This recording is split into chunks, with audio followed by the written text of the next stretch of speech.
Did I just like roll into frame just perfectly in that one moment?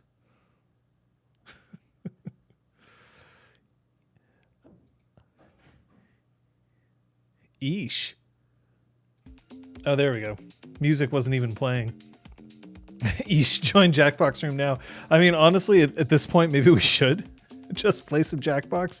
I have to get the bot up because I totally forgot to turn on the computer that has the bot. I kind of wish that I could cloud that bot, and I know that there must be a way to do it, but I just haven't quite figured that out yet. Oh, I wonder if I can make it so that the bot's storage is actually on our network storage. And then running it from that would mean that it doesn't matter which computer it's running from, it would run the bot.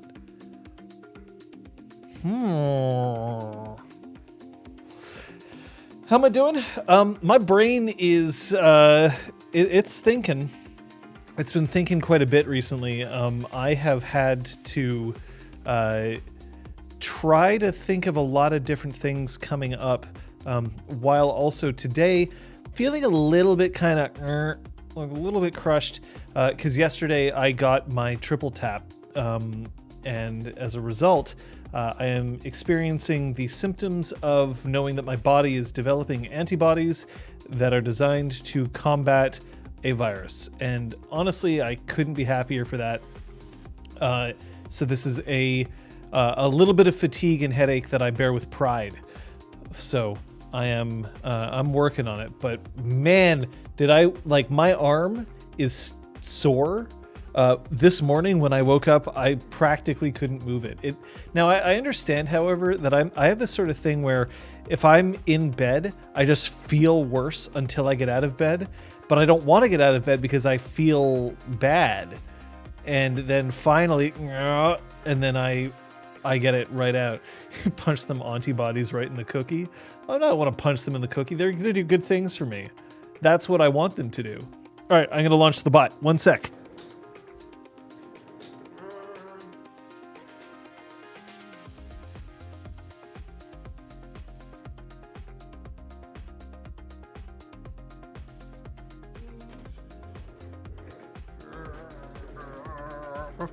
All right, there we go. Yeah, the antibodies are for me to, feel better about things. Let's see if that works. Yep, there it is. Bot's up. And that's kind of what we needed. Okay. Merry Botchmas. Botchmas is it's not a real holiday, and I don't actually know why I called this stream Merry Botchmas, but it just is. I think that botches can be seen as a part of stories' tilts. That's kind of how I'm choosing to see botches at this point, and it makes me sort of wonder whether it will make players feel better if instead of calling things like a critical failure or a botch, if we called it a tilt. And the tilt being that things in the story, something happens in the story to make it go sideways, to make things go not the way that we'd planned, and sort of eliminate that sort of sense that it's the player character screwing up, and more that it's time to make something change in the game. Complication, I feel like I've seen somewhere. I mean, but Biff the Boss, the thing is, maybe it's that it doesn't matter whether the character succeeded or not. Sorry, dude, you've rolled a zutalo. Yeah, so like it could potentially be that, you're rolling to attack somebody, you botch, and then the botch doesn't necessarily mean that you miss. Maybe the botch means that you hit, but that, things go bad. Somebody sees you strike that shouldn't have seen you in the first place. Or maybe you strike, and instead of, knocking the person out, you hit them, they go unconscious, they start falling over, and their head hits the corner of a stair, and the injury is much worse than you once thought, or perhaps it kills them. That kind of thing. Oh man, another Zutaro. The problem that we kind of run into is that we often think of our characters as being awesome. And we want the characters to be awesome even through dice rolling. And when the dice roll says that something is a failure, the natural inclination for a lot of people is to assume that that means, oh, my character failed. My character did not succeed in the action that they were attempting, and that is bad. And I think that sometimes it just means the action didn't work. Now, the counterbalance to that is that if you want to level up a stat, you want to be able to say, okay, well, I am better at climbing, therefore I can climb better than someone else. But maybe it should mean that you can climb more things. If you have a wall, for instance, and you try to roll a climbing roll and you can't, you fail the roll, then perhaps it's just as good to say, okay, well, as you attempt to ascend the wall, you realize that you can't find the handholds that you need to get up there. The wall is just too sheer. It's not you failed at getting up the wall. It's the wall was too difficult to climb in the first place. But then why would that still be true if you have somebody who is climbing 1 versus somebody who is climbing 50? How do you balance that? But it's kind of a situation where you have to sort of balance what kind of character you're going for. It was actually an issue that my players ran into when they made the transition between Exalted 3rd Edition and Exalted Essence. In Exalted Essence, you're not supposed to ask for any rolls that are lower than difficulty 3. Because if you are Exalted, it's just assumed that you would succeed at them anyway. But that meant that my players, now accustomed to rolling a ton of dice and succeeding on random rolls anyway, were rolling more failures than they were used to, and it made it feel like their characters weren't as powerful. Part of that is because we ported the characters, and porting characters, as I have now once again learned, yet again, is a bad idea. It's the thing is that their character, they were used to succeeding all the time. All of a sudden, they were failing a bunch, and it's that the difficulties shifted, and that they weren't rolling for things that they normally would roll for in the first place. Is that fair? I don't know. It's kind of tough to tell. So failure is an important game state as well, because sometimes failure is something that players want to see. And of course, if they only ever succeeded all the time, why roll in the first place? Why bother? You want to be able to give players the feeling that they have something to accomplish, and that accomplishment isn't easy, but it is something that they succeeded at through their own wit and charm and luck. But if they always succeed, then you kind of eliminate that whole thing. It starts not feeling great. Essence felt a lot more like a roller coaster. Yeah, it is tough, right? And I don't want to sort of imply that that made it a good game. And I've totally just turned a speaker on when I didn't mean to. I meant to turn you off. I have failed. Everything sucks. Ah! Ugh, just go over there. Don't touch it. Oh, so I have a speaker that I got a long time ago. And what this speaker does is it hangs out in my shower. I am addicted to information. I am addicted to always being assaulted with something. I always need my brain occupied, and for some reason I'm not very good at keeping my brain occupied anymore without external stimulus. So this is what I use when I shower to continue listening to podcasts. And I have to charge it every once in a while. So the charger is here in front of me at my computer station, and that's the way it goes. So I'm also, Ikoran mentioned something that I think actually is an interesting point, but one that I actually have some objection to. Failing doesn't necessarily feel like failing as long as the story progresses with narrative complications. So this is completely correct. by the way. I have objections to it in another way. This is correct in that you never want to block the story. The question is, where is the story going, right? Like, if you fail to kill the big bad, then the story can continue because the big bad can keep going. The point is the story ends if you're just like, well, you're all dead and that's it. And that's the way that it ends. And that, for some people, that's the kind of story they want. They just want to have a story like, yep, well, we failed to kill the big bad. This is often the way that people play video games, especially rogues or roguelikes. You try to make it to the end, you end up dying. It's too bad. You know, it sucks. But you're kind of like, yeah, well, we had a good run while it lasted. But oftentimes for people who are more story-oriented, it's kind of bad because it leaves the story open. But I've noticed that a lot of books are starting to say things that like, well, when somebody fails, make sure that, you know, they fail, but they should always have an out. And I think that that's a kind of simplistic way of looking at the problem. I'm not saying that's what Ikorin is saying. Not at all.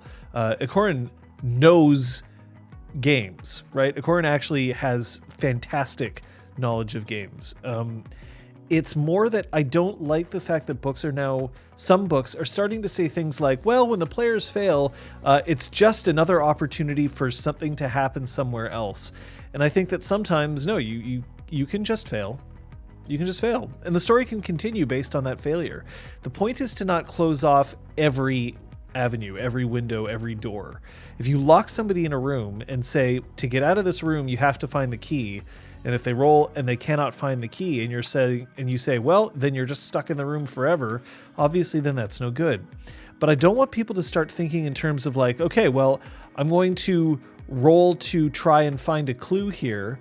And if the answer is no, you don't find a clue, but I'm going to give you a clue anyway, then you should never have rolled in the first place. Yeah, Ikorin's got a fantastic YouTube channel. It's completely worth tuning in and looking at.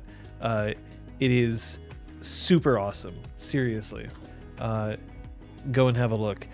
Yeah, rolling to find clues is a whole other barrel of problems, but you also have to determine what your players are looking for and what they're interested in doing. There are some players who are interested in simulating things with dice.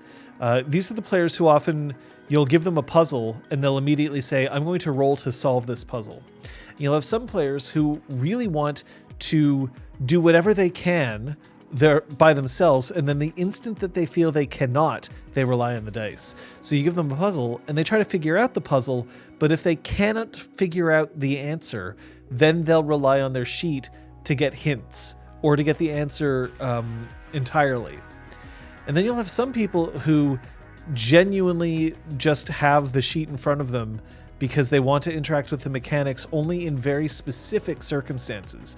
You'll have some players who will say, I don't want to roll for anything except combat, because combat we can't do because we're not live action role playing, so since we can't do the combat right now, or anything that's physical. Right, so if I have a sport that I'm playing, then I'll do it that way. If I have a climbing roll that I have to make, then I'll make the climbing roll. But otherwise, everything else I just want to do myself. The issue then becomes, if that's all that matters, then you'll have players who will min-max into physical stuff, and then for all the mental or charisma stuff, they'll just do it by themselves. They'll have their characters, they'll take the role of the smarts and the charm through themselves and through their own role playing, and they can min-max through the physical stuff. So it kind of works that way. I prefer, and this is one of those things, Robin Laws, when he developed, or rather when he codified, because I don't think he was the one who developed them, when he codified the player types, once again, butt kicker, power gamer, tactician, specialist, method, storyteller, and casual, he was looking at their emotional kicks. I think some of what makes a game work is, instead of looking at these player types, you have to look at what people are looking to get out of the game itself. Do people want to, to what level do people want to gamify things, and to what level do they want to role play things? And in that context, which things do they want to gamify and roleplay? A live action game basically says, well, we want to play out the physical bits of it quite a bit. Oftentimes in live action role playing, you're removing a lot of the game. You're basically saying we want to rely just on our own ability to do things. My ability to hit someone with a sword, my ability to solve the puzzle, my ability to charm the queen. But some games give you avenues for this. There are some games that allow you to have character sheets, and then you play rock, paper, scissors, or you pull cards to determine whether or not you succeed at certain actions then. But not for all actions. Some games will be like, you know what? Everything is role played out except combat. Some games, it's actually the opposite. Combat is played out. Everything else is just hand waved. So that's kind of a different situation here. Here, let me just check chat here.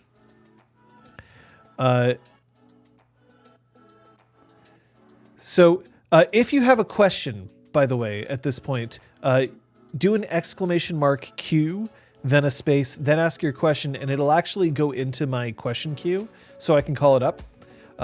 That's kind of especially important if there's something that you want to make sure I can bring up in the chat itself. But I see your question, Roger, twice, so I'm going to just throw it out there.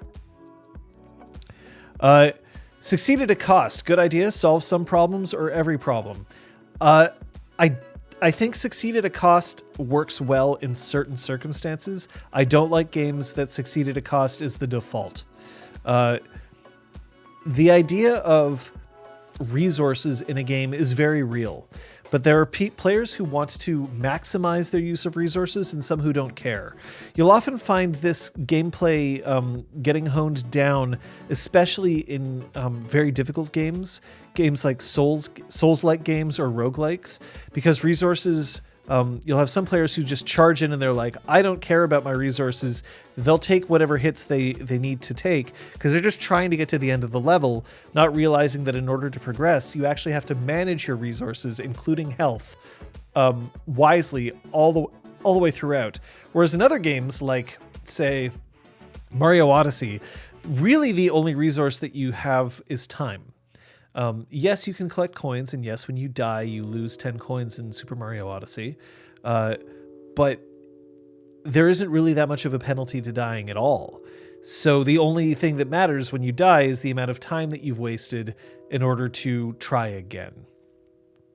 So it is, to me, in a role-playing game, if you say succeed at a cost, the cost is a resource. It could be time, it could be health, it could be magic, but it also could be your ability to appear heroic, your ability to be successful. So instead of succeed at a cost ends up being like, well, you managed to keep forward, but things just keep getting harder and harder.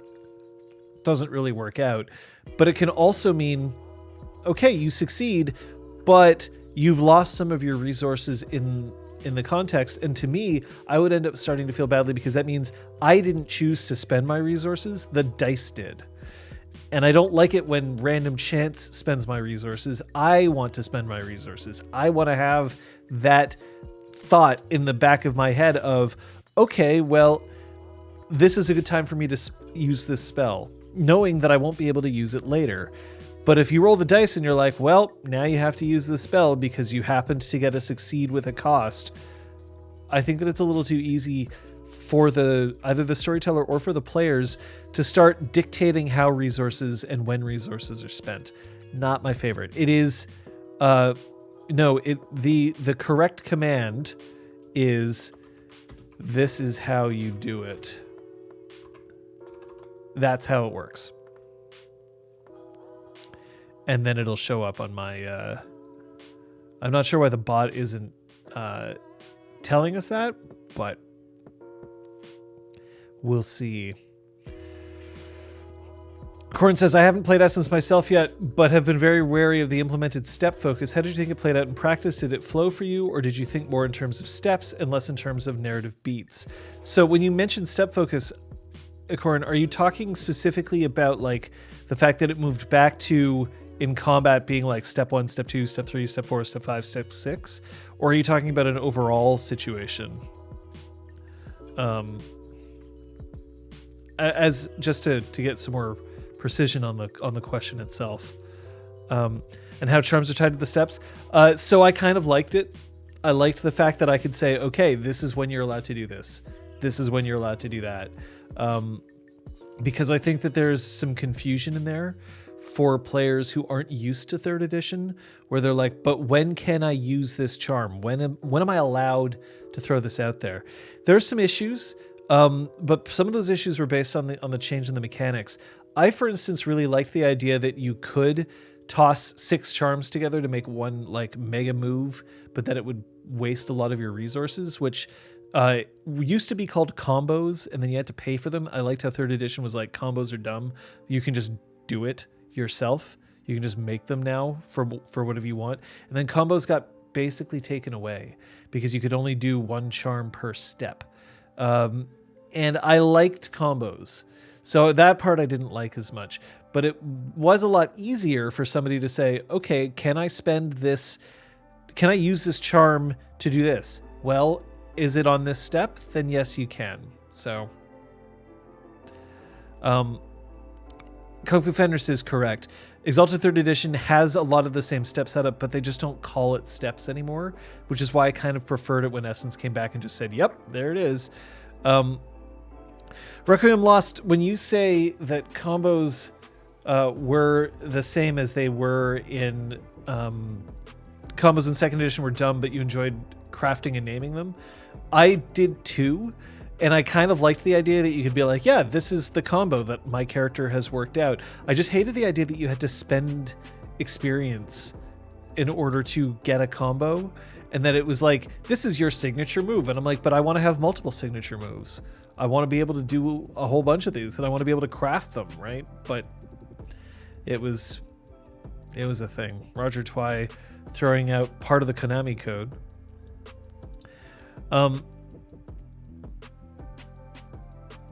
So Roger Twy, this isn't quite, so I'm not explaining myself correctly.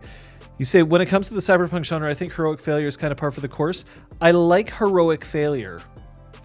I like failure as a concept.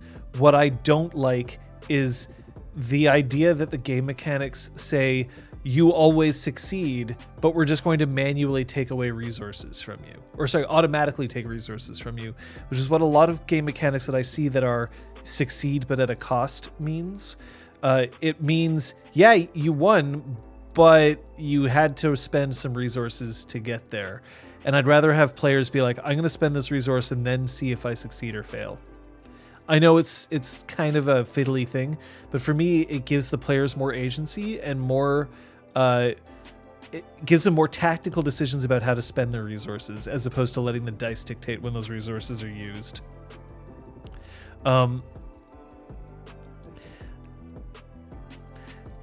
So Scott mentions, I'm with John, signature styles and moves seem like such a queer way to voice your character. This is something that I very much like, and it's also part of the reason why I prefer point-buy systems over than, say, like a leveling system like D&D, because I want players to feel like they have agency over their characters and that their characters are unique. Yes, to a certain degree, if I have Dexterity 3 and Melee 3, and you have Dexterity 3 and Melee 3, we're rolling the same dice. But the thing is, I chose to get to that point, and so did you. And you chose how granular that was going to be. And then when you start adding in the abilities of your, like your supernatural powers, or even not necessarily supernatural, but the powers that you have access to, it starts feeling more and more like it's something that you've done, that you've created, that your character is good at. And all the little variables that have gone into it are decisions that you've made. Instead of, well, I'm level 15, so I have access to this, and I guess I'm just going to roll. So, when's my Exalted Lucha Libre cake coming out? I know that I read that as Luna Libre, like I'm like, oh, Lunars? But yeah. it's a question of just game style. And for some people that game style will work really well, but for others, not so much. It's just a way to kind of look at things and to move forward. And you have to find the style that works for you. And maybe you'll actually work with a couple of different styles. I've just been gaming for long enough and gaming the way that I like to game that it's a bit harder for me, because I guess it's either because I'm set in my ways or because I'm comfortable with something. One of the things that I tell people when I'm doing fight choreography is if you know your lines and if you know the choreography, that's when you can start acting. Because if you are thinking just over and over in your head, if you're focusing on what do I say next? What do I do next? If you have to consciously think of those things, then it's a lot harder for you to act, because your brain is occupied in remembering what you have to do. So you're like, I have to raise my arm here, and then I'm going to attack at a 5, and then I'm going to parry in a reverse 5, and then and it's a lot harder for you to actually look like you are, engaged in a fight, that you are acting. Whereas once it's kind of in your body, you can perform. It's the same with learning your lines. It's harder to act if you're constantly trying to think of what is my next line, or you're waiting to hear your cue line to come in. And in a lot of ways, running games or playing in games can have the same effect. If you're constantly thinking about the mechanics, then it's going to be harder for you to lose yourself in the role play. But for some people, that's what they want to do. They really want to get lost in the mechanics. So great. But if you're not used to a game, more of your energy, more of your effort is spent on the game part as opposed to the story or the role-playing part. So we sometimes gravitate towards the games that we are used to because it makes it easier for everything else to get done. So, Roger Twy, you mentioned I find games easily lend themselves into you're never going to fail unless you go out of your way to approach style. Yeah, that's true.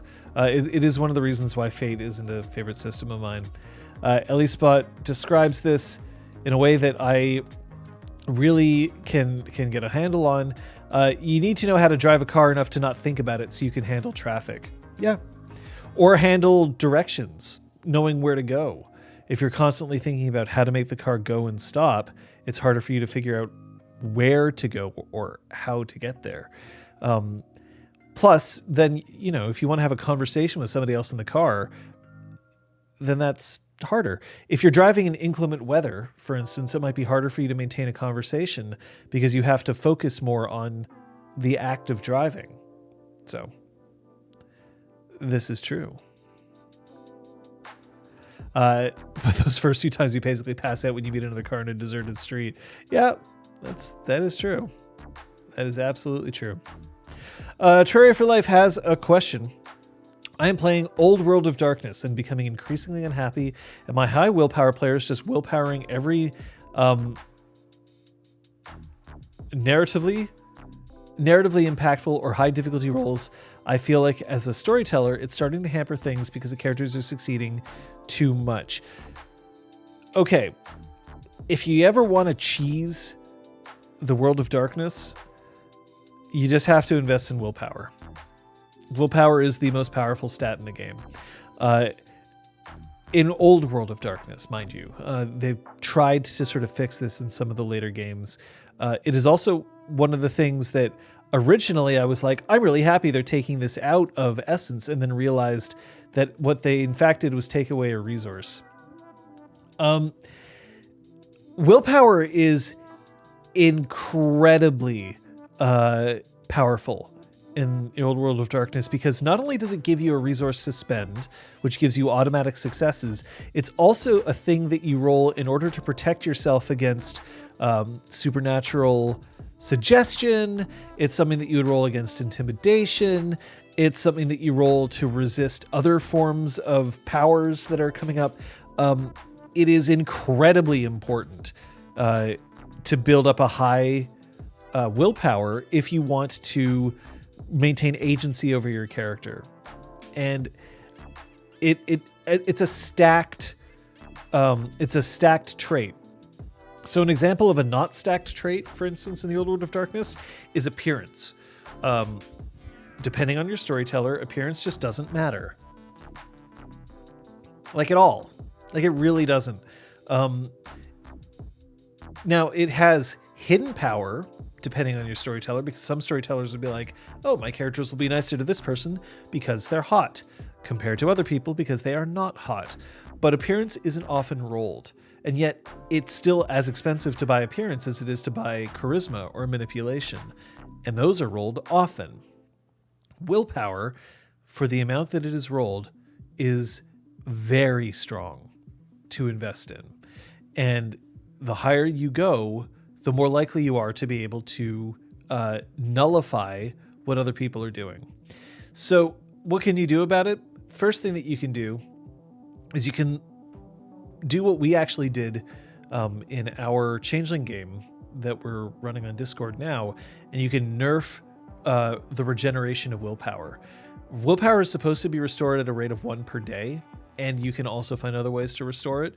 We've made it once a week. And you really have to think about whether you want to spend willpower. Now, some people still don't roll for 2 weeks at a time, then roll 4 times, spend a lot of their willpower, and then find themselves not needing to roll for another 2 weeks. And like, okay, that's a way to game it, but that's okay to a certain extent. But willpower is just incredibly strong. My recommendation to you is nerf the regeneration. Tell your players, like, look, it's either too strong, or find ways to reduce their willpower. Find ways to tax it. Because you can tax willpower. You can have people roll willpower and then be like, all right, well, if you rolled 5 successes, you're great. But everything that you have below 5, you're going to have to spend a point of willpower in order to do X because you're being affected by Y. You can reduce somebody's resources as long as you are delicate with it and careful with it so that it doesn't look like you're just arbitrarily stripping them from people. But that's kind of the thing that I would recommend. If you're running Old World of Darkness, willpower is just very strong, and it isn't easy to do. Now, Exalted Essence removed willpower, which I was like, okay, well, that's interesting because I don't like the idea that somebody has a willpower stat which is just way too easy to deal with. But my players started complaining because they were like, hey, well, when we really needed to succeed at a roll, we could slam our hand on the emergency button, basically spending willpower in order to ensure a better likelihood of success. They liked the ability to dictate when that was going to occur, when they were spending this resource to try just a little bit harder, and they no longer had that ability in Essence. Some of this is partially because failure was more common in Essence, so I think that there was some frustration there, like, why can't I spend willpower in order to make this go better for me? But I think a lot of it was also just this sort of like, I really want to be able to say that, I'm going all in on this action. And spending willpower is a way for me to try to make sure that this is going to go. And they lost that. And it bothered them.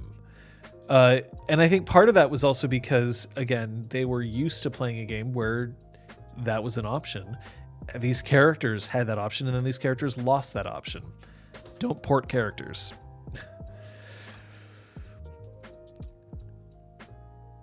Roger Twy asks, if you're familiar with diceless systems like Amber or Chubo, how do I feel about failure there? So there's a difference. I'm going to point this out. There's a difference between a diceless system and a non-random system.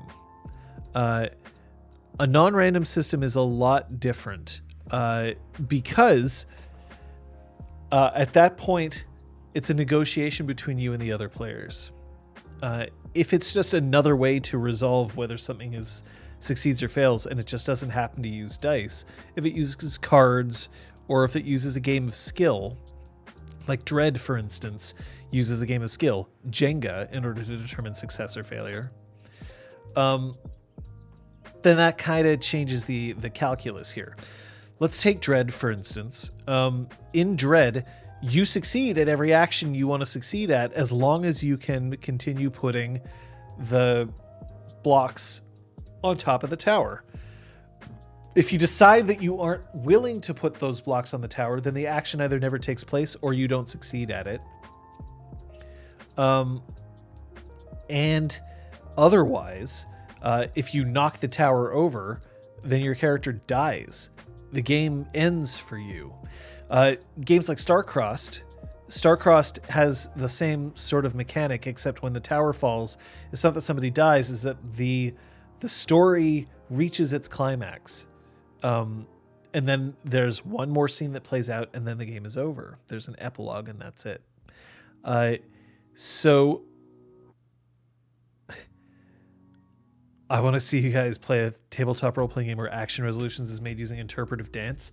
We don't have the space for that, I'm afraid.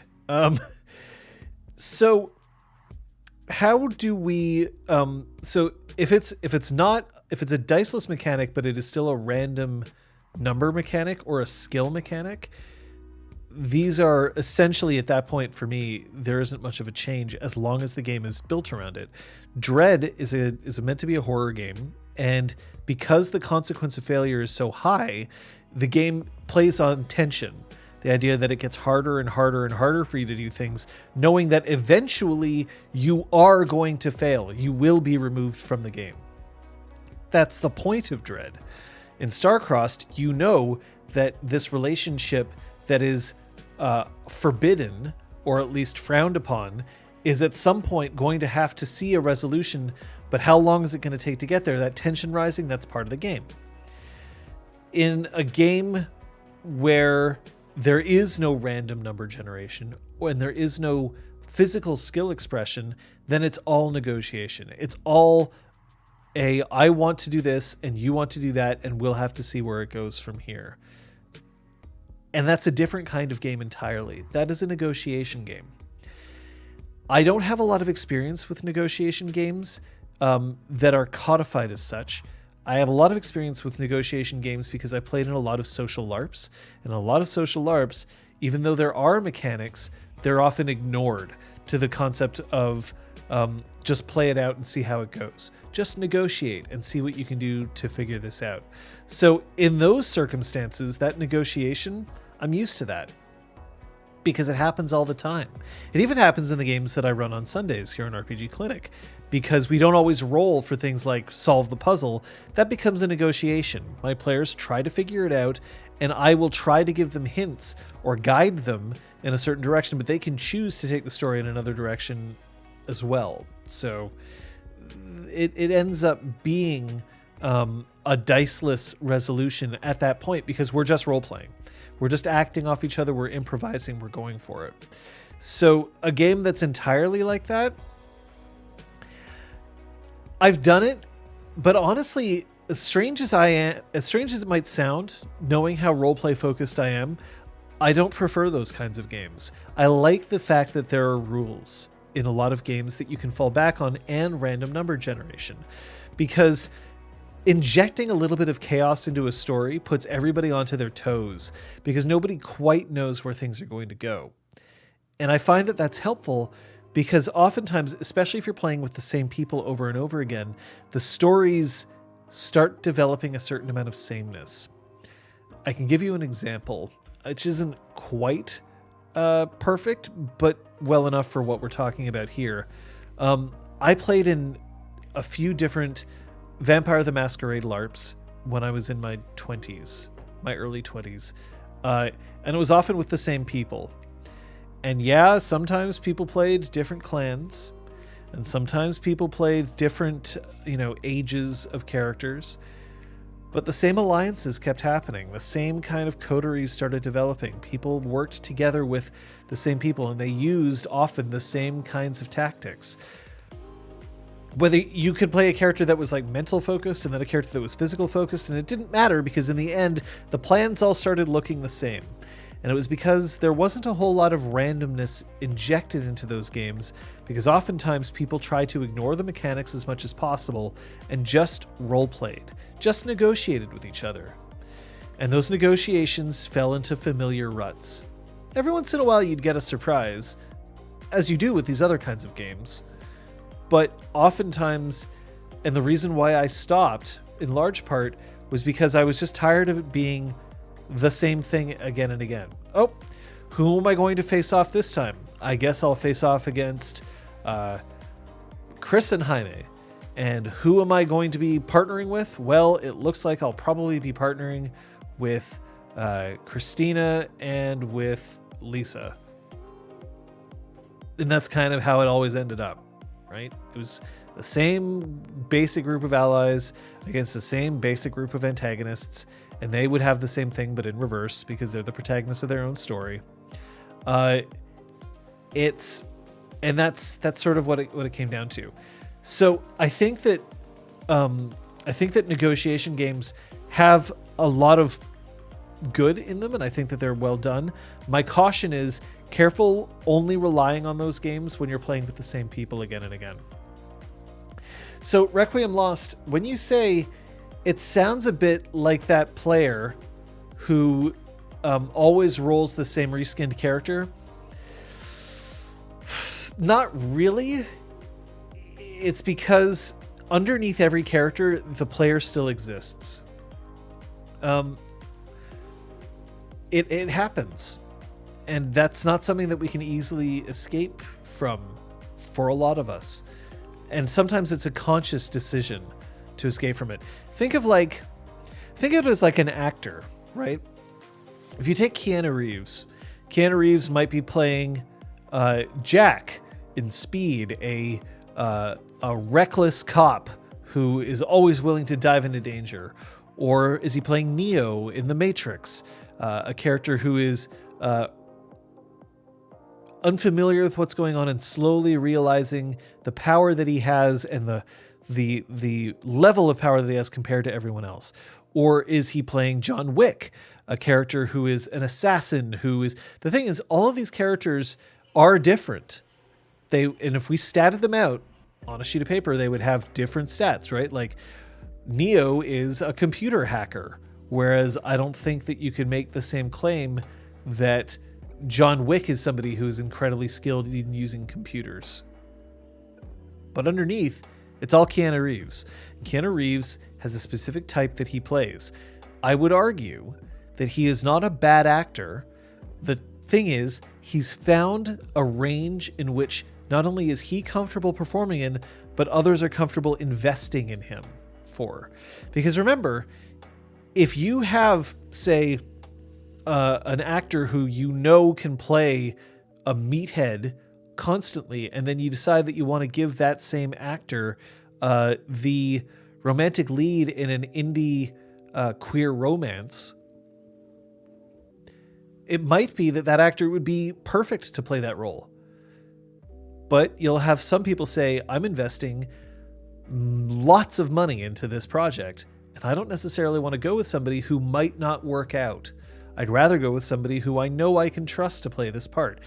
A lot of typecasting isn't because an actor is bad. It's because an actor has proven themselves in one way and have not proven themselves in another, and they haven't had the opportunity to do so.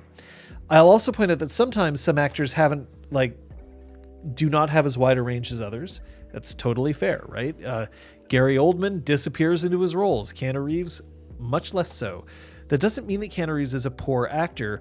It just means that he doesn't have the same amount of range. In much the same way that you could be a fantastic marathon fantastic marathon runner, but you might not be great at the pentathlon or the decathlon, right? Just because you are good at one part of sport doesn't mean that you're good at all sport. So in this case, players have differing ranges that they're comfortable with, and some might have wide ranges, but nobody pushes them to go into those wide ranges, and that's okay too. I notice something that I have to be very conscious of is that my characters tend to have wide vocabularies because I am used to writing with a wide vocabulary, but a wide vocabulary isn't always correct, right? Like if you have somebody who starts using, really big, expensive, esoteric words all the time, then they're seen as perhaps of higher intelligence, or they are more aloof, or they are snobby. But if you're trying to play a character who is just like a normal, a normal person who has no aspersions to greatness or whatever, then maybe they don't use such big words. They speak like normal people do. And that's something that I have to consciously think about. If I don't consciously think about it, then I'm likely to make a lot of my characters have wide-ranging vocabularies, and that's not fair. So that's a range issue that I have. Something that I recognize in myself and I work on, and I'll leave it to others to judge how well I do. But not everybody thinks those ways, and not everybody cares to think those ways either. And that's fine. Maybe you are just happy playing a certain kind of character all the time. That's great. Go for it. Enjoy. No big deal. Roger Twy mentions, I think when it comes to player classification, there's something that Robin Laws missed, unlikely, or most people reading him miss, very likely. The stances are fluid between games and even within games. I think that the stances are fluid, but they're not, the trick is that they're often not as fluid as we would like them to be. Like for instance, for a little while, I was playing in a Dungeons & Dragons 4th edition game, and it didn't have a lot of role-playing in it at all. It mostly focused on cool combats with characters with some light role-playing on the side. And I was having a fucking blast. First, I was a player. I didn't have to design any of the combat, so I could kind of show up and, only focus on my own character, and that was fine. Second, the miniatures were provided for all of us, and the maps were already there, so I didn't have to worry about those, and I could just enjoy playing around with those. I printed out my character's powers onto specific cards that I could flip over and manipulate like a deck. I had a lot of fun doing that, and normally I'm not somebody who enjoys that kind of thing, and I really don't like running that kind of thing. But for that game, yeah, I was totally down. But does that mean that it changes my player type? No, it means that I'm a little more flexible, and that sometimes I wanted a break from what I was doing, or maybe it was the players who I was with. I was just with a bunch of people and they were like, yeah, you know what? All of us are role players. All of us enjoy role playing, but we just really kind of want to kill some shit and take their stuff today. I was like, great. I can roll with that. But we only ever played like once a month. And even though we only played once a month, we also kind of, didn't take it too seriously. And so it was perfect for me. But if you said that that's the game that we were playing week after week and we were playing for 3 years, I'd get too annoyed. I would stop because at a certain point I would just run out of wanting to play that game. So it can depend. The thing about player types is that it's often good to recognize what kind of player type somebody is, and that's a good baseline to go off from. But you shouldn't categorize somebody based on one player type anyway, because a lot of players have subtypes, and sometimes it's just as useful to know what somebody is against than what they're for. As an example, as a player, I often struggle with tacticians. Tacticians are the kinds of players who enjoy, instead of role-playing an encounter for 3 hours, they'd rather plan for an encounter for 2.5 hours and then execute the encounter in 30 minutes, just seeing their plan go off like clockwork. I can't stand this. I don't want to plan things. I want to do things. I want to go there. I want to do it. Planning, I can tolerate for a certain amount of time. In fact, always a certain amount of time, still the planning is part of the role-playing for me. But I just can't stand always going after it all the time. I don't want to spend an entire session planning on what we're going to do next. I just want to go and do it. I struggle playing with a tactician-heavy game. So when I see a tactician-heavy game, and that's not I enjoy tactical games, it's, in this particular case, it's the idea that a tactician is trying to outwit the situation. It's trying to think outside it to develop figure out a way to spend the fewest resources and maximize the greatest victory as much as possible. I just don't think of things like that. So, Terraria for Life says, my LARP's experience is coteries normally formed between different weekly tables with people uncomfortable willpowering, or do you mean role-playing? As intensely, especially since towards the end, each weekly table started demonizing other groups. Still love Vampire LARP, so yeah. Well, Vampire is also a very PvP kind of game when you go into LARP play, so there is some of that. A lot of LARPing involves player versus player, because it often involves a higher player count or a higher player to storyteller ratio. So storytellers aren't around as much, which means players have to find their own fun. And they have to make their own fun between themselves, and that often means conflict. So this is an interesting topic, which I'm definitely going to be seeing. I've unfortunately been in groups with a bit too much toxic masculinity for me to fully explore the characters I wanted to explore. I become known for making edgy gay characters, felt compelled to change them, and didn't feel satisfied with the experience as a result. That is ultimately disappointing, Ikorin, and it is too bad. I have been... So I'm not going to say that I've been complicit with this, because I want people to play what they want to play. But there are times where I encourage somebody to play closer to type, if only to make things easier at the start. And I realize more and more these days that I shouldn't necessarily do that. It's not that I'm like, oh, if you identify as male, I don't want you to play a female character, for instance. Like I don't say that. But I remember distinctly saying to my players, for instance, in RPGClinic, it's easier for the audience to connect with you if they see your character and they realize, okay, you are somebody who identifies as male and you're playing a male character. It's easier for me to keep track. And that is true. But these days I'm realizing that I care a lot less about making it easier for the audience, and I care a lot more about making it compelling for the players.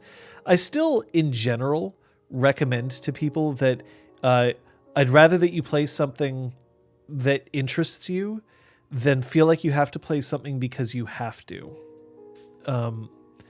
No trouble, Terraria. It's totally fine. It's totally fine. I just... If I'm hesitating on your words, it's because I want to make sure that I get it right, not because I'm frustrated by your spelling or whatever. I totally get it.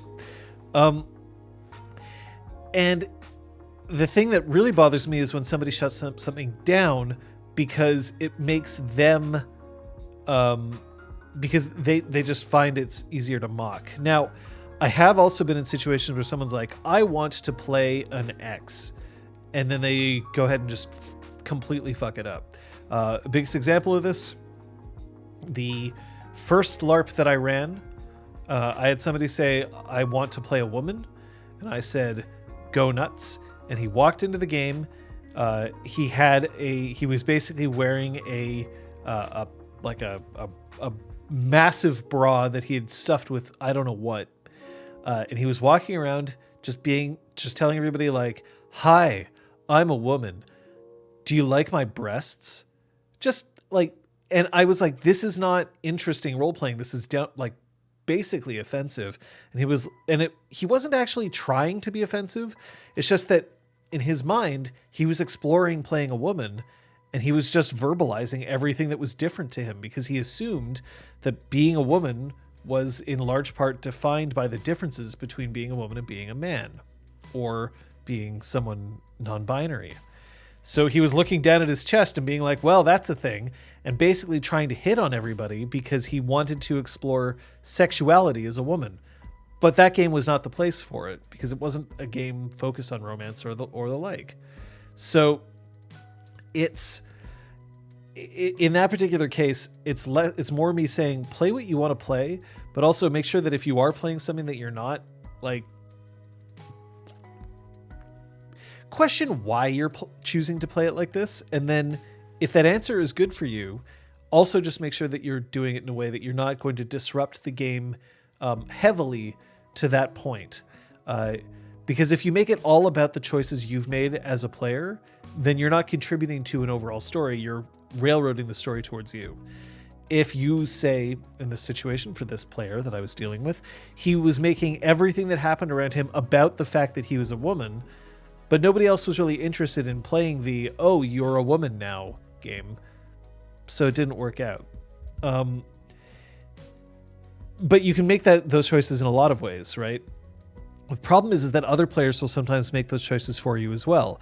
If you come into the game and say, well, my character is gay, and then the only thing another player does is comment on the fact that your character is gay, well, then he's doing the same thing. They're doing the same thing. She's doing the same thing. Whatever. Doing the same thing. Just instead of doing it to their own character, they're doing it to someone else's. So in that particular circumstance, yeah, that's toxic, and that doesn't really belong at a table. So, and I'm sorry that you're being compelled to change characters for seemingly no reason, Akoran. I definitely don't believe that players should only just get to play whatever they want, because you do have to fit in with the rest of the game and the rest of the story that's being developed. But it doesn't seem like you were being given compelling reasons to change. So, and then a follow-up, my best experiences were solo with that GM, because it wasn't the GM that was the problem in that case. It was the other players. We had some GM sessions that were character building and satisfying, and so that sounds great. Like, see, but then clearly the problem wasn't the character. The problem was the other players. I assume. I don't want to go too much, but because it is also very possible, although I doubt it, knowing what I know about you, Akoran, that it's possible that just you and you and your GM were just like really interested in playing one kind of game, and all the other players were disappointed because it wasn't the kind of game that they wanted to play.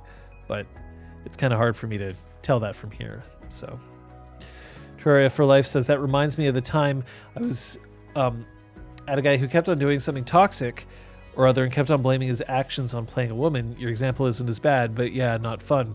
Yeah, I've had somebody be like, yeah, my character's I wanted to play a woman, and I said, okay.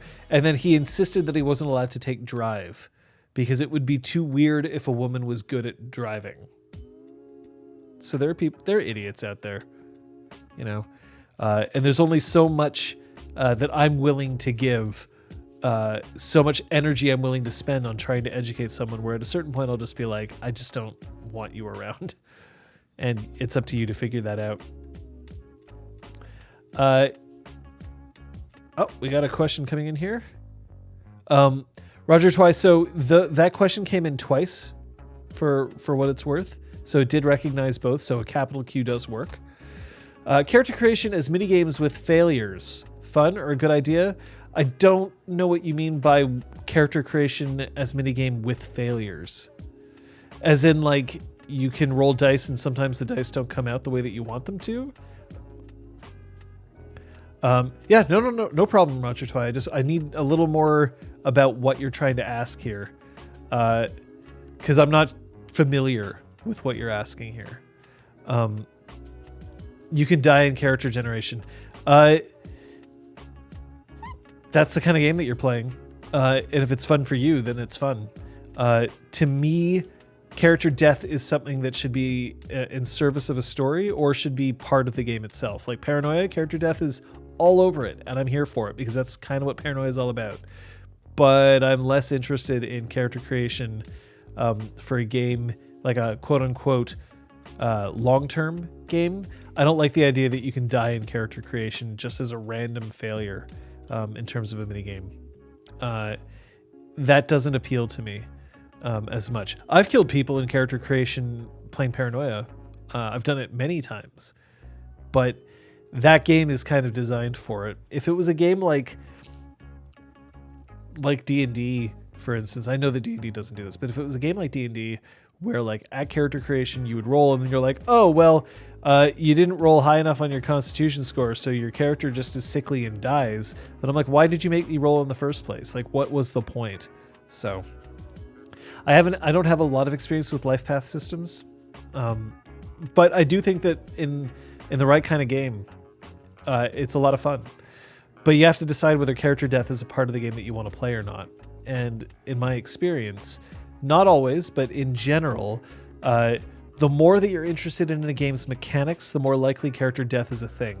The more interested you are in the story of a game, the less character death should be something that happens at random. It should be something that happens as a deliberate choice. Which is one of the things that I actually liked about Essence, but that's just because it works well with the way that I like to play games. In Essence, you can't die without a conversation with the storyteller. If you run out of health, it doesn't say your character dies. It says you should decide with the storyteller what happens next. And I like that because I think that there's better things to do than death in a lot of cases. If you've been playing a game for 100 episodes and then it's time for a character to die, depending on the game, maybe a player's really excited to bring in a new character and so that they would like to die. Or maybe they're like, this would be a great end moment for my character, so I'd like to die here.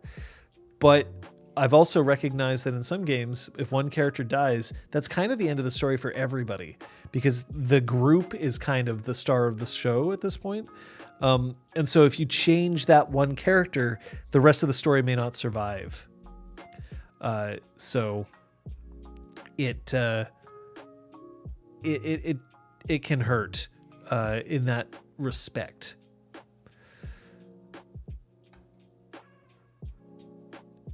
Come here. There it is. Corin says, I've seen some actual plays where they've role-played character creation, like having a job interview where the NPC asks questions of the player and the character is made as a result. I think when done right, it can be a nice way to introduce narrative elements that would have been missed in standard character generation. That will be happening when we end up playing Legend of the Five Rings, or Neo Rokugan, as we're calling it because it's a cyberpunk L5R. Character creation in L5R is a game of 20 questions that as you answer those questions, it creates your character for you. Yeah, you can look at it as I'll just answer the way that I want to in order to get the stats that I want, but somehow I doubt that that's what my players are going to do. Ellie Spot says, spends 3 weeks thinking up an interesting character concept, backstory, motivations, quirks, rolled bad dice, oops, sorry, start over. So back in the day with like AD&D 2nd edition, yeah, which is right there. Yeah, you rolled your stats, and if your stats weren't good enough, you couldn't actually play the character you wanted. If you wanted to play a paladin, you had to have a charisma of 17. And the odds of rolling a 17 on a 3d6 roll, which in 2nd edition is the standard way of rolling your stats, not 46 drop lowest, but 3d6, the odds of rolling a 17 were extremely low. Extremely low. So you basically just couldn't play a paladin unless you fudged those dice rolls, or you were very lucky.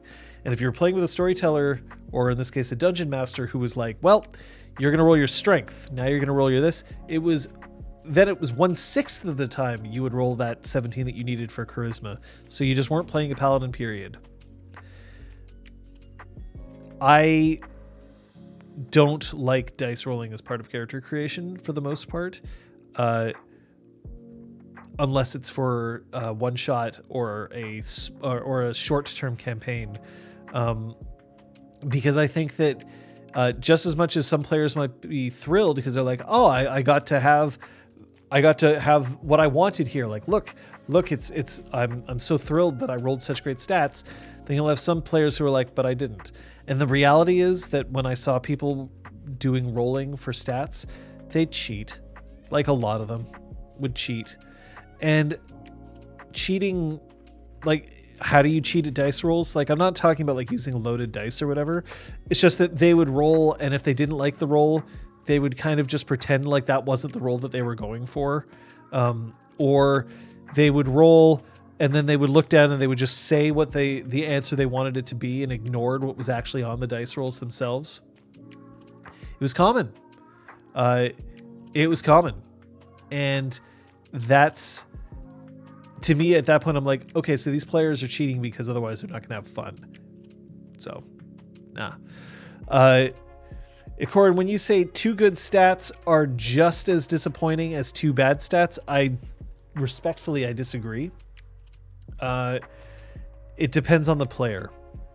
I think that if you have 2 good stats, there are some players who really enjoy that, but these are the same people who, for instance, not the same people, but think of it in terms of like if some people play video games on the hardest mode they possibly can because they really enjoy the challenge.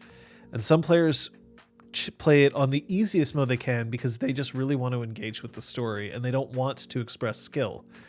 And for some players, they may not realize that if they're working with the best possible stats that they can, it's just because they want the game to be easier, not because they are trying to cheat.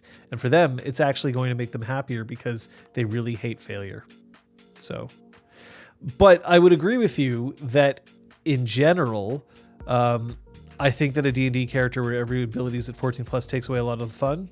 Yeah, I would agree. I think that weaknesses make for more interesting characters, but not everybody feels that way, especially also if you're young.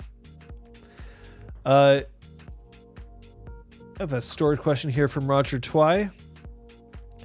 Okay, so if we're going to talk botches, then we got to talk fudging. What is my opinion on fudging rolls? So it's a delicate question. It is a delicate question mostly because there's a difference between fudging a roll and cheating a roll. I will often sort of, if I know that I want an outcome of a roll, I'll either won't roll and I'll just say what the outcome is, or I will roll with the goal of creating tension at the table and know that I'm going to ignore the dice roll or that it was irrelevant to roll in the first place. That I'm basically rolling to sort of up tension instead of rolling to determine what's happening through RNG. But I do this sparingly, and in a lot of cases, depending on the players that I have, I don't do it at all. I feel like fudging a roll is... what's better to me is just admitting, you know what, I don't like the way these dice came out, so we're going to go another way. Because in general, if you're good at doing that, players will agree with you. If you're like, look, you've rolled your climbing roll 4 times in a row. Each time you had a 95% chance of success. Each time you failed. It's incredibly frustrating. Just screw it. Just you can go up the wall. Then I think that a lot of players will be like, yep, that makes sense. This person is supposed to be a great climber. Why the hell are we rolling anyway? Just go for it. In which case you're being open about fudging it. But instead, if you're just like, okay, well, no, maybe you can just go up, I guess. Like, just be honest. Just admit it. I don't like the answer. I don't like where this story is going. And the reason why I would ask people to be honest is because I think that then players can have input on what they want as well, or storytellers, right? Like this is true for anybody. In terms of the game and the character that you made, sometimes you roll and you fail, and like that's the way it is, and you have to accept it. And I don't like the idea. There are people out there who are just like, I never want to fail in any way, shape, or form. Like that is something I don't want to do, and I notice it. I notice players who very specifically don't want to fail. And sometimes I get frustrated because I'm like, but failure is part of the game. And it can be really frustrating for other people to play with somebody who never wants to fail as well, because it means that they never get a chance to rise to the top because this one person is just always succeeding at everything. But I think that it's sometimes a good thing to just be like, look, I'd like an exception here, because if I fail this roll, I'm just not going to have fun. And then we have to make the determination. If you're saying this all the time, well, at that point I'm like, then this isn't the game system for you, because if you never want to fail, then you're not making interesting stories. Maybe this isn't the right table for you. But sometimes you just catch a string of bad luck, right? Like, bad luck is just like, it gets really, really heavy at times. Like, I've seen it happen to players who are just like, but I'm supposed to be the best. And I've never been the best at this thing that I'm supposed to be the best at, because these dice just are not falling the way that I want them to. And in that case, I would say, okay, this is less a thing about you just always wanting to succeed, and more just being like, bad luck is making you not enjoy this game.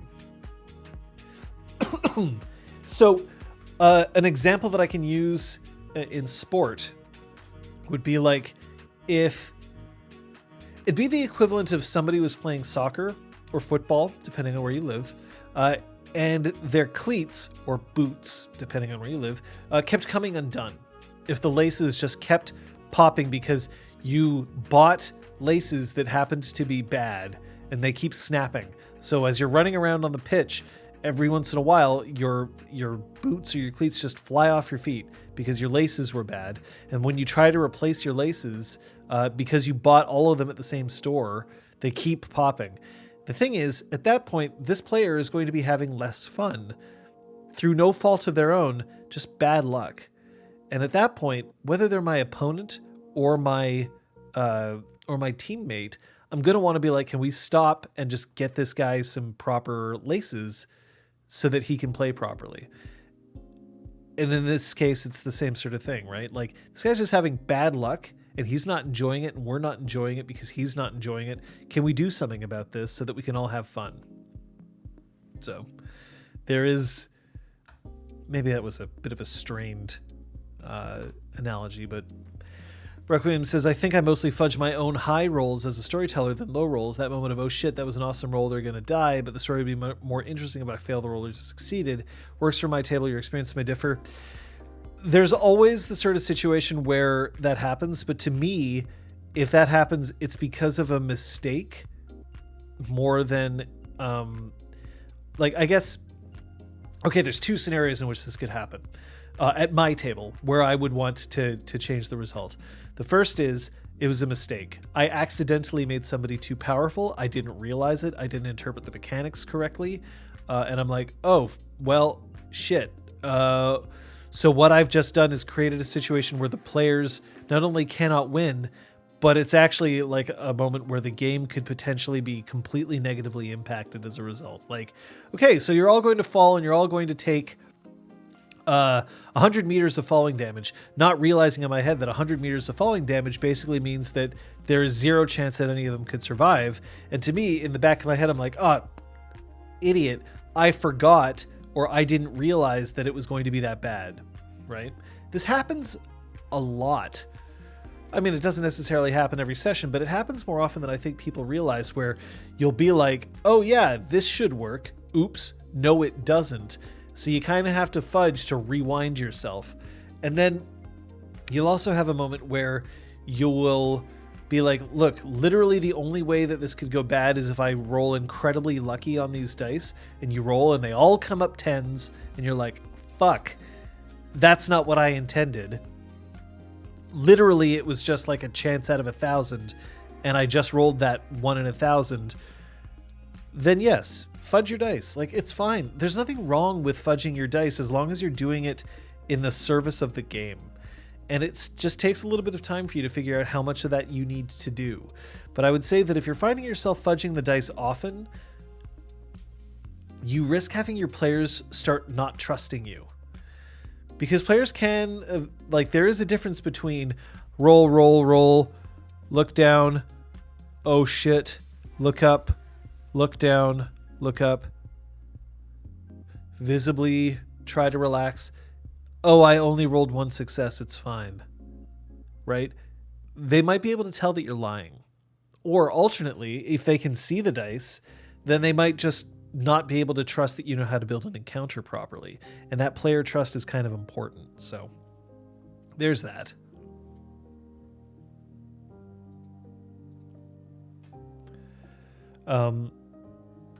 Terraria says, yeah, Requiem, my best experience with fudging was I rolled enough damage to knock out a player, but instead I damaged them enough to put them at 1 health left. And that player on the next turn was able to defeat the thing. The table was on edge, and it was great for the negative I was going for. Yep. But this is also one of the things that I would say is common with... pardon me. It's one of those things that I'd say is common when you realize that you have to change a plot in your head without the players recognizing it, which does happen. You're like, okay, well, this person's been an ally up until this point, but what if this person wasn't an ally? What if this person was a secret plant? And if you figure out like that would make the story better, my players will really like it, and I have never done anything to establish that otherwise, so I'm going to retroactively make this person a bad guy or whatever. That's okay. You can go for it. The trick is that if you do it in a careless way, or if you do it that it breaks the logic of your game, your players lose trust in you. Fudge a die roll every once in a while to up the tension. Great, your players will love you for it because they don't know. Make it obvious, and then you lose that amount of tension that you would like to have. But your players will probably know that you have the ability to fudge, just like your players know that you have the ability to retcon. And the thing that you want to do more than anything is not have your players know when you're doing it, because then they get lost in the story. They trust you that you're doing the best for the story that you can. So if you say you don't fudge dice rolls, but you fudge stats a few times, Ikorn, to me, that's the same thing. There's no difference to me there. Fudging is fudging. Either you're changing the goal or you're changing the result. To me, it's the same. But hey, the thing is, what matters is how it feels for you and how it feels for your players. So,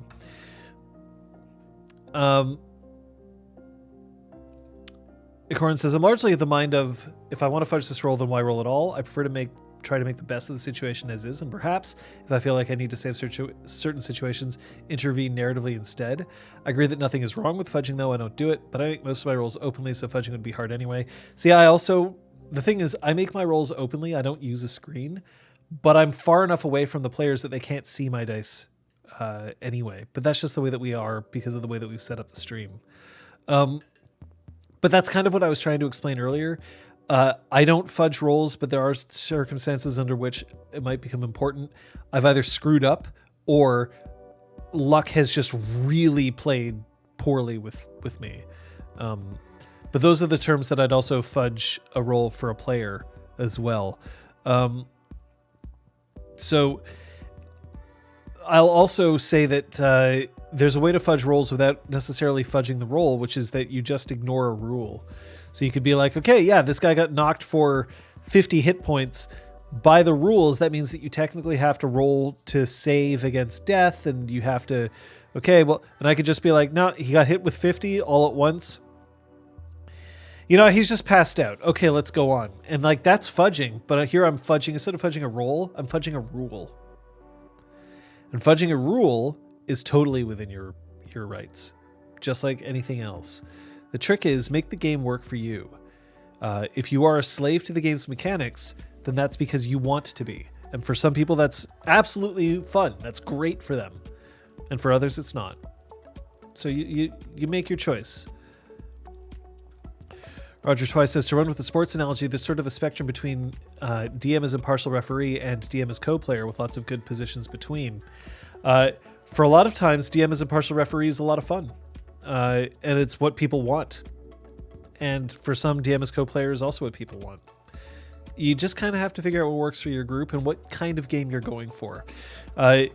things like convention games, oftentimes the DM has to start moving as impartial referee, especially for things like D&D adventures, because the point is that you can take your character to any of these sessions, and they can be like, yep, okay, you've been playing by the same rules as everybody else, your character is good to go, right? So you have that option. You totally have that option. So it kind of depends on what you're going for, what you would prefer. So in terms of fudging, to wrap up that part of the conversation, I fudge a lot, but I often fudge rules, or I fudge continuity more than I fudge dice rolls. Because to me, if I know that a die is one that I don't want to roll, I don't roll it. Pure and simple. You'll notice this a lot on Disconcordia, actually. You'll notice that on Disconcordia, a lot of my NPCs don't roll for a lot of things because it's not interesting to me to find out whether they succeed or fail, because it's not the story I'm trying to tell. So.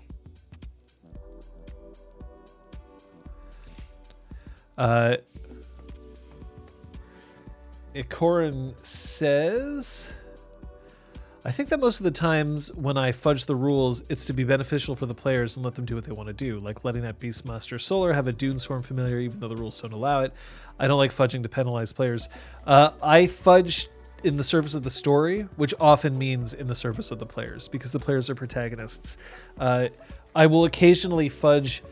I don't consider it penalizing the players. Instead, I fudge to make the story more interesting.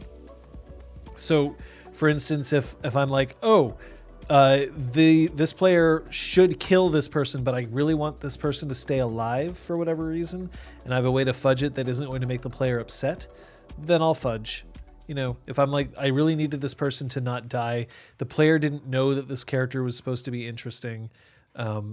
I mean, sometimes I'll fudge it also just by being like, okay, well, I originally thought this person was the head of the organization, but now they're not because they were too easily killed. There's somebody else above them.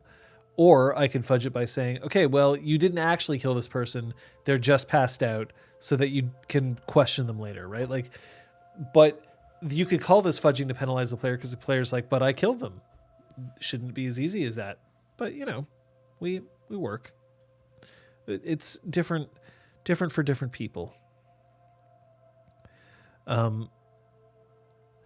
So Terraria for Life says, better than DM as opposing team. I really feel bad for people that get too much into that culture. And Roger Twice says, I've always heard about that, but never actually seen it in real life, but I can believe it exists. It completely exists. It completely exists, but it's not often as cut and dried as that. Sometimes it's the DM wants, or we're using DM a lot because we're talking about Dungeons and Dragons. I still prefer storyteller.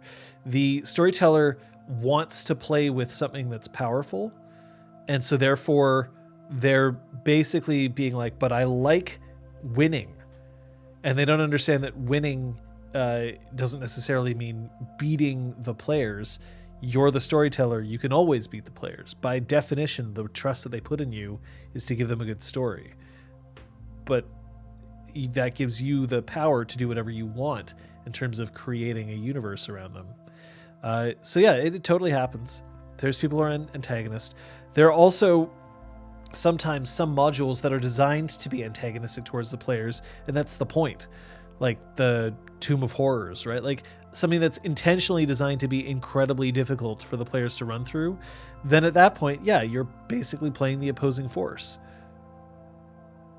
But that's also another way of looking at it, is that I'm not really the opposing force because I'm still trying to give you the experience that you want. So I'm actually still on your side. But yeah, I've definitely encountered storytellers who are definitely not looking to make sure that the players are having a good time, that they're looking for themselves to have a good time.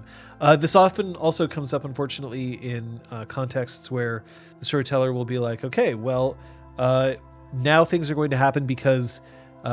not because it's in the service of the story or because the players are going to enjoy it, but because it was something that I would enjoy, and oftentimes this is something of a sexual nature. Like, common things from young players, for instance, would be like, okay, so then this happens and all your clothes get burned away by the fireball, so now you're naked. And either this is a means to just belittle or demean a player, or it could be like, I just really like the idea of your character being naked. That's part of where I want the story to go. So I'm going to say that, even though it's not going to make the game materially better for you, I will get my jollies out of it. So that's what happens. So this totally happens. Ikoran says, the idea of an antagonistic GM set out to win by killing PCs is one of my primary criticisms of the portrayal in Cyberpunk Red. Feels like archaic game design. Cyberpunk Red, to me, feels like it's trying to go with, classic roleplay design. And that's kind of part of the reason why I bounced off it really hard. For some people, I think that's exactly the game they're looking for. For me, it's absolutely not. So, absolutely not. Terraria for Life, the reason I bring it up is because a lot of people in the hobby don't know there's anything other than DM versus player. Yeah, well, I have to say that I agree with you, and I did an entire thesis about it. It's a web series. There's 2 seasons of it. You can go watch it. Not all the things that are in there are correct, but that is absolutely one of the things that I tried to get across in that the person running a game is often there to provide the best story, not to to power over the other players. So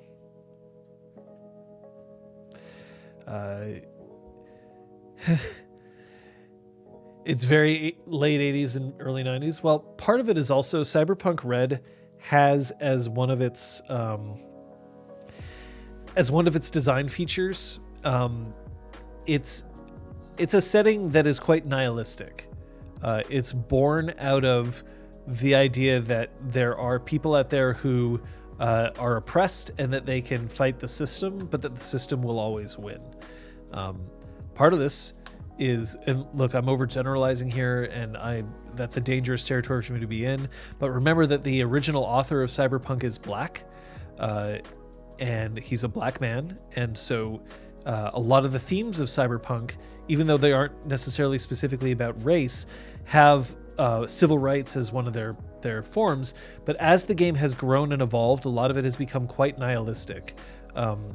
The idea of just basically flinging "fuck you" into the universe, which is part of the influence from other authors, not from the original creator, by the way. And right now, I don't think that's the kind of game that a lot of people want.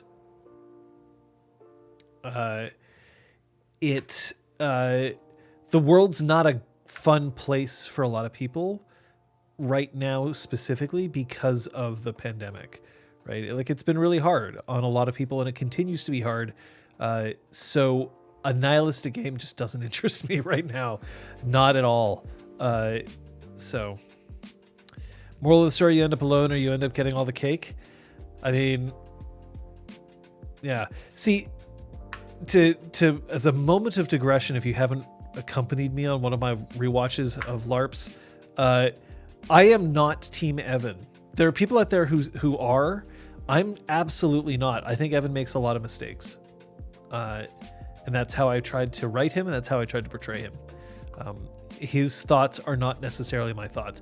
Very occasionally, you'll get into that sort of situation where there will be one or two things that he'll say, and that will be a part of me just trying to like yell out into the ether about philosophy that I have, but not often.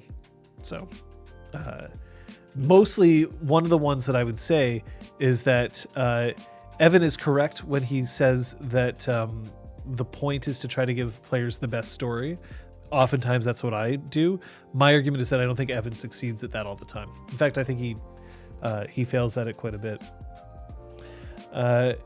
Corin says, I think that there's a difference between games narrative theme and GM advice, though, and it's the GM advice in particular that feels outdated. The book criticizes silly elf games and promotes killing PCs in a way that's too 90s language.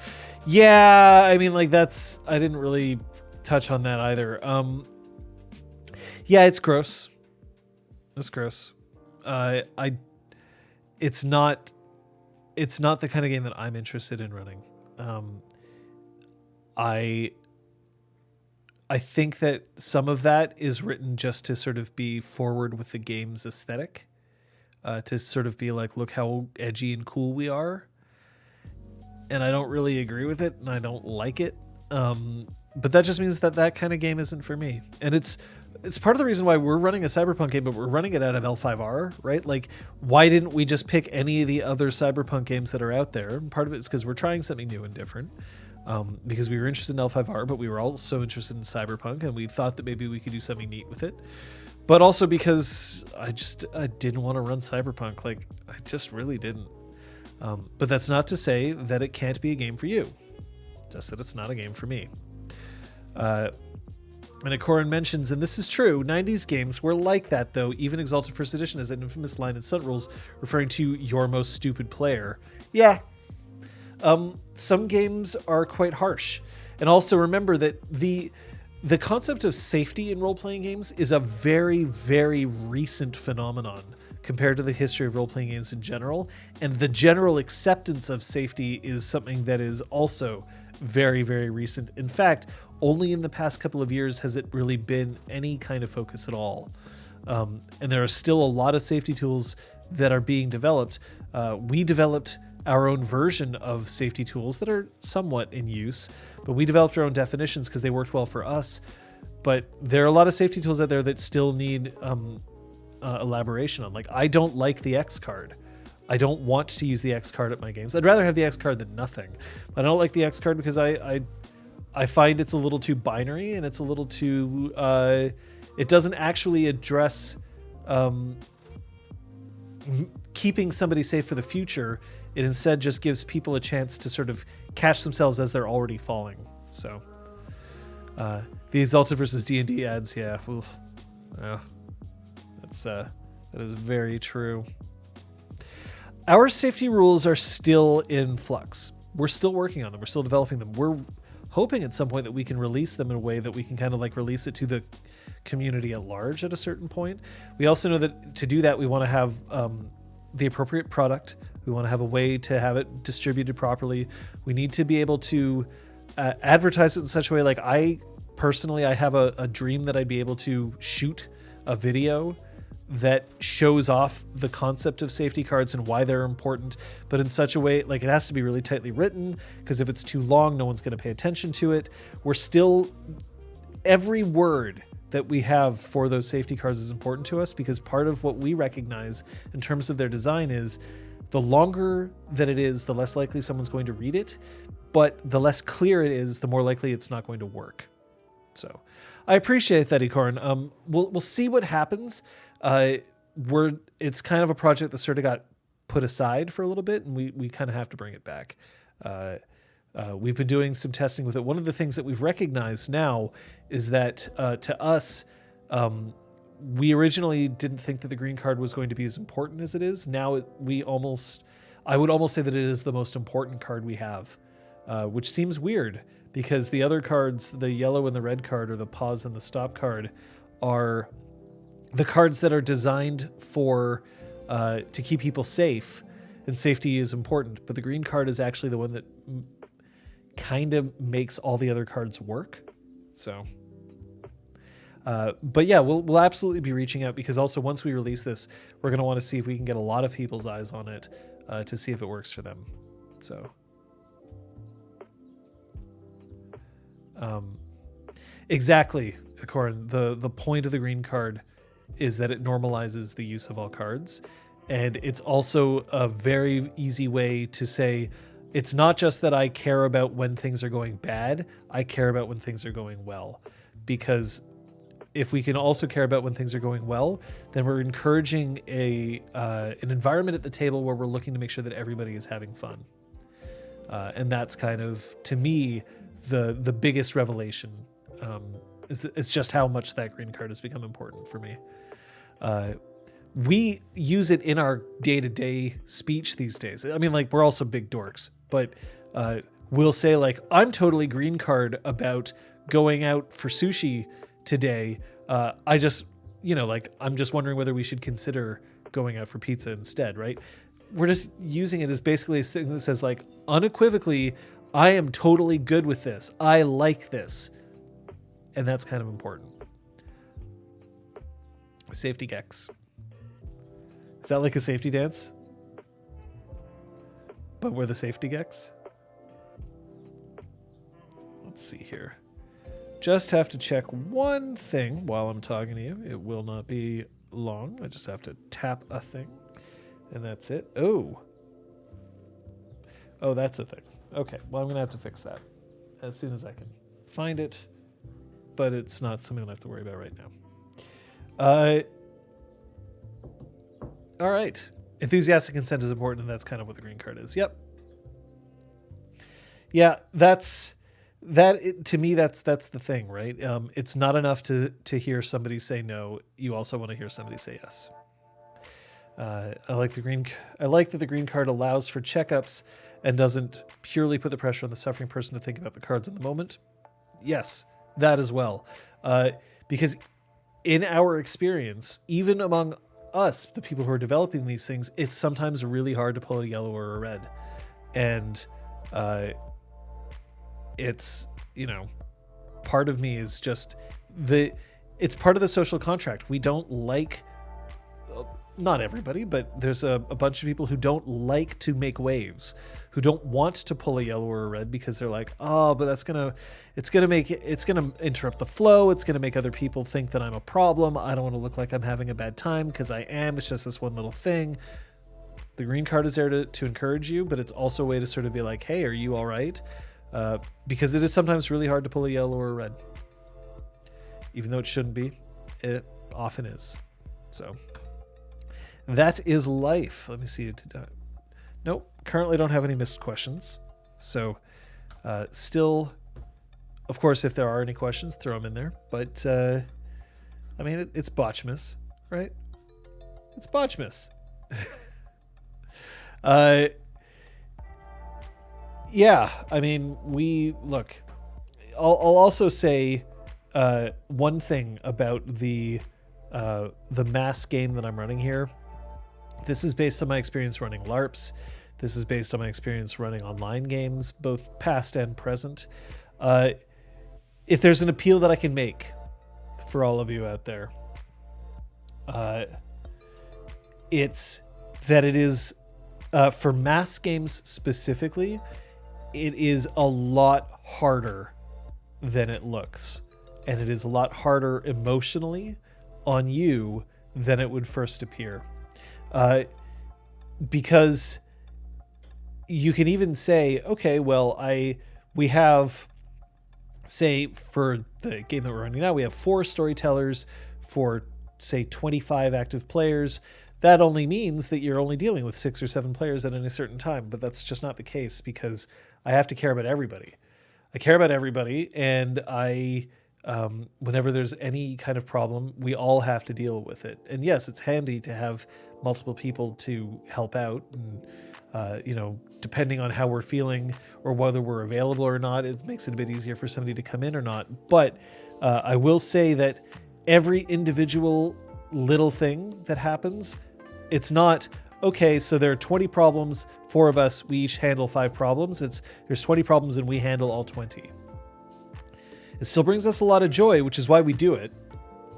But never doubt that your storytellers aren't figuring things out. And when things go bad, it really hurts. Because oftentimes when things go bad, it's because things are spiraling out of your control. Because you just can't be there like in a tabletop game where you're always with your players really close up. I've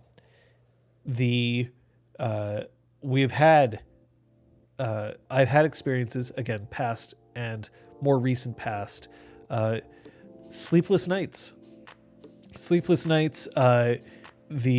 just just agonizing over word choices, over what to do with it. It's sort of like if you have to ask a player to leave a game, it's almost like you're trying to fire somebody from your place of work. Like, you're taking something away from somebody. Is it worth taking them away? Is it worth keeping them even if it's making everyone else feel bad? So just recognize, I'm not saying this for people to pity me or for people to start wondering whether or not I don't want to run games anymore. That's absolutely not the case. What I am saying is that understand that it's not as simple as, hey, in a tabletop game, sometimes you have to talk things out. Absolutely. In a mass game, you have more players, you have more opportunities for things to go right, and you have more opportunities for things to go wrong. So you have to deal with more wrong things. We have a question coming in. Plans for the holidays. I had plans for the holidays, and where I live now, we're in a very serious situation with the Omicron variant of COVID. So the government rules are changing day by day, and I don't want to risk anybody getting sick or of spreading the infection any more than I already have. So at the moment, even though I had plans, they're basically either all on hold or canceled. So I don't know, which sort of sucks. I don't mean to be a downer about your question here, but my plan, if I have one, is that I'm going to do my best to enjoy my time off, because I have some time off from work. I'm going to play some games, and I'm going to enjoy myself, and I'm going to try to relax. And if I can see my family or my friends, I'm going to call that a bonus. And I'm going to enjoy the hell out of it as much as I can and just not put pressure on it being like a perfect event. We're just going to have the fun that we can.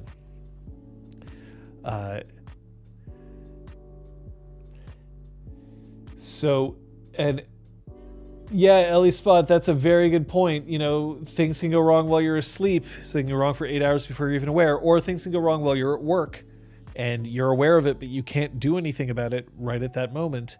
No, it's a trip. Oh, and by the way, if you screw up, it's on you. So there are still decisions that I've made where I wonder whether I made the right call. And there's often times where I will never know. I have no way of determining it, especially online where things are more anonymous, right? Like if I make a call and then a player quits, I can't talk to them about it. I don't know their contact information, and I also can't necessarily trust. So it's a situation. All right, Celtic Knots, throwing a question out there. I've run LARPs for 30 people, I've run LARPs for 100 people, and I've written plot for a live in the field LARP that has 2,500 players and noticed a difference in the types of stories I can tell in each size game. Have you noticed this, and what is your experience of LARP storytelling with different group sizes? So I've run LARPs for a group as small as 6. I've run LARPs for large groups of people as well, and I have participated in LARPs that are huge. And of course, they all tell different stories.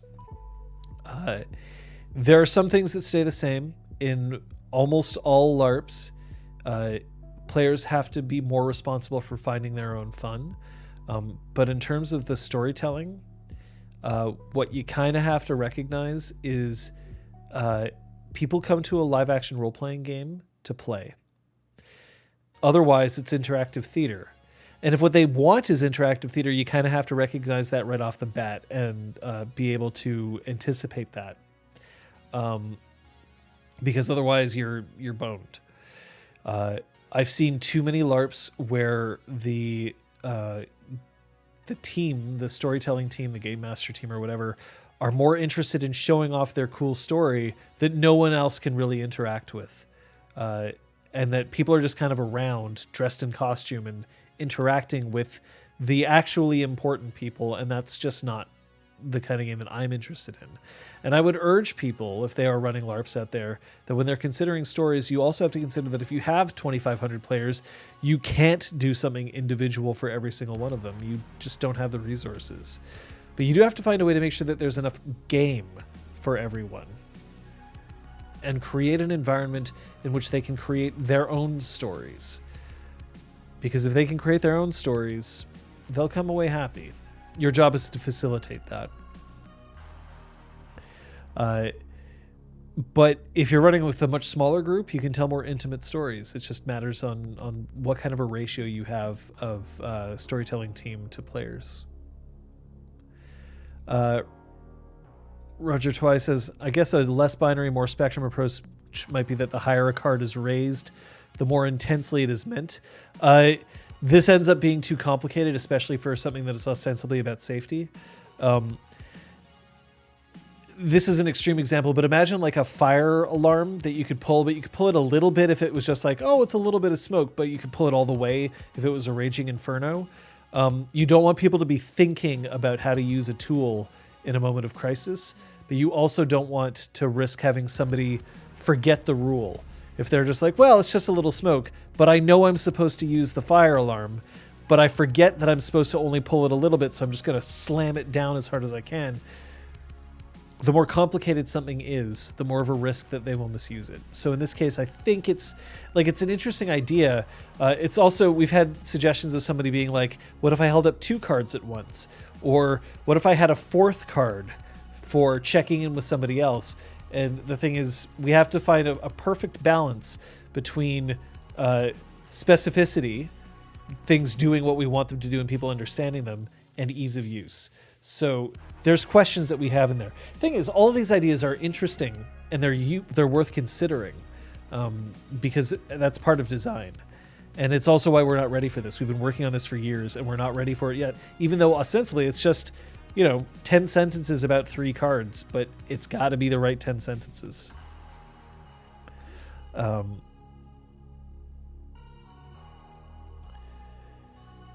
Terraria for Life says, could at any time have a player decided they wanted to shake things up literally on their way out without telling anyone they blew up a building using a bomb, a past storyteller gave them completely breaking the masquerade and having their character ride off into the sunset?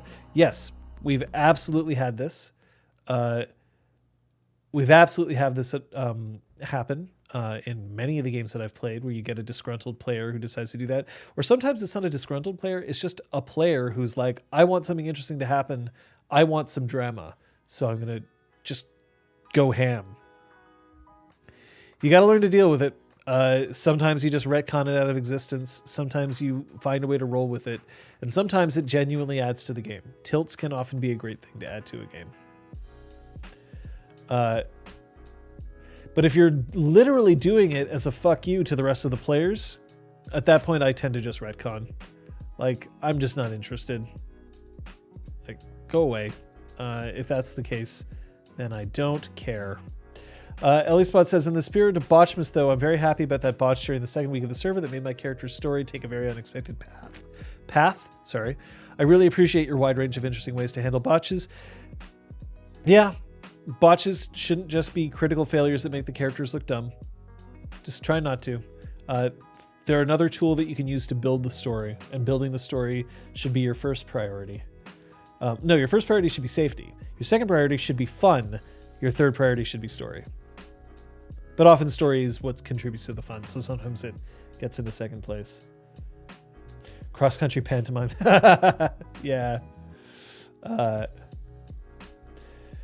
most important thing about the cards is bringing it to everyone's attention. You can always figure out how much it's burning later. Yeah, I would agree. If the yellow card comes up and that means that everyone has to stop, then they stop, right? And then you can be like, this isn't that big a deal, but, or you could say this is a really big deal, but, and that's okay. So I agree with this interpretation.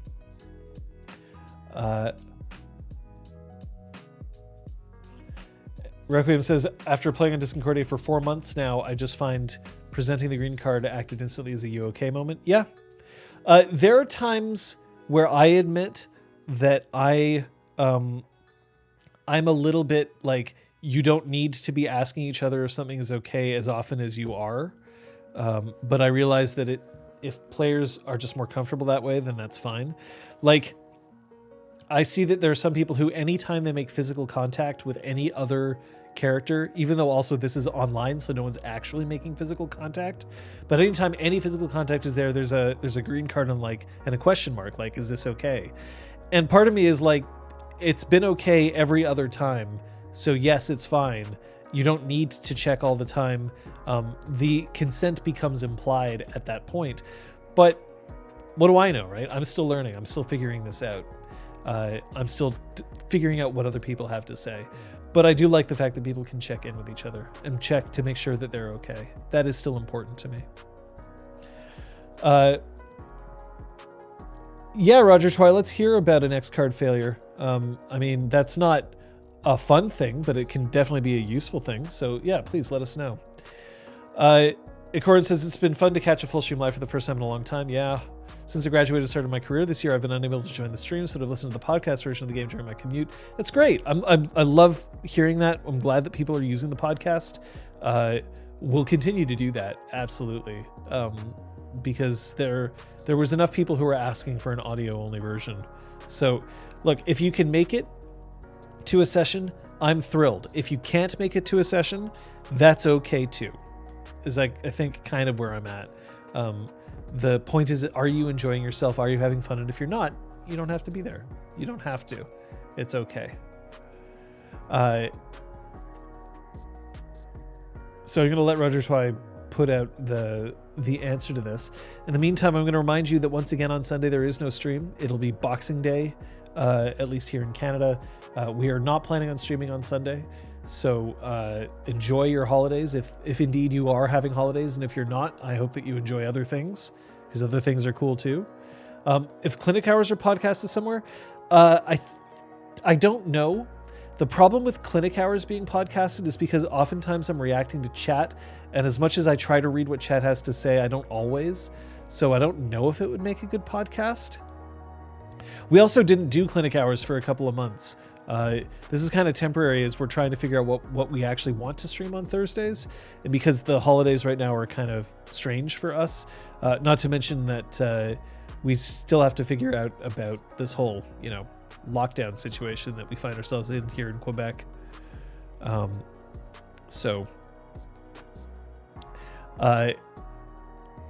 Boxing Day is it's a reference to the day after Christmas in Commonwealth countries. Canada also celebrates Boxing Day.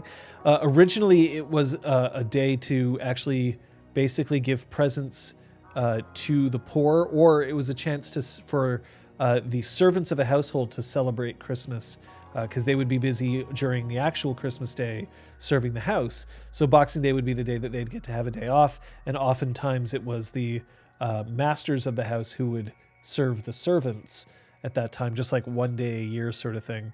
But these days, Boxing Day, until recently, was just a big shopping day. It was kind of like, there's Boxing Day deals. And that's becoming less and less of a thing these days, because honestly, there's just no reason to go out to a store the day after Christmas. You can shop online. So it's still like a shopping day, but it used to be like a big deal that you'd go out and shop and malls would be packed. Now, a lot less so. So we'll finish with Roger Twy's story here, and then I think I'm going to have to cut the stream off just a little bit early. I was watching this other stream, and it was a couple who lived together and also a couple of other people. The topic of conversation was Dune, and so the discussion turned towards the depiction of Middle Eastern people, and one member of the couple is Middle Eastern, the other is not. This was in an About RPG stream. Anyway, one person said, look, I'm uncomfortable with this and don't want to discuss it anymore. And the other person said, okay, let's stop, but then didn't stop actually talking about his point, like even a little, so that was pretty bad. Several people in the audience called him on it, and while it did not go well, I think it might have killed the stream and maybe the relationship, not sure. Is it a bit like America's Black Friday? We celebrate Black Friday here in Canada as well. We're too close to you to not do that. It was like we had Boxing Day before we had Black Friday.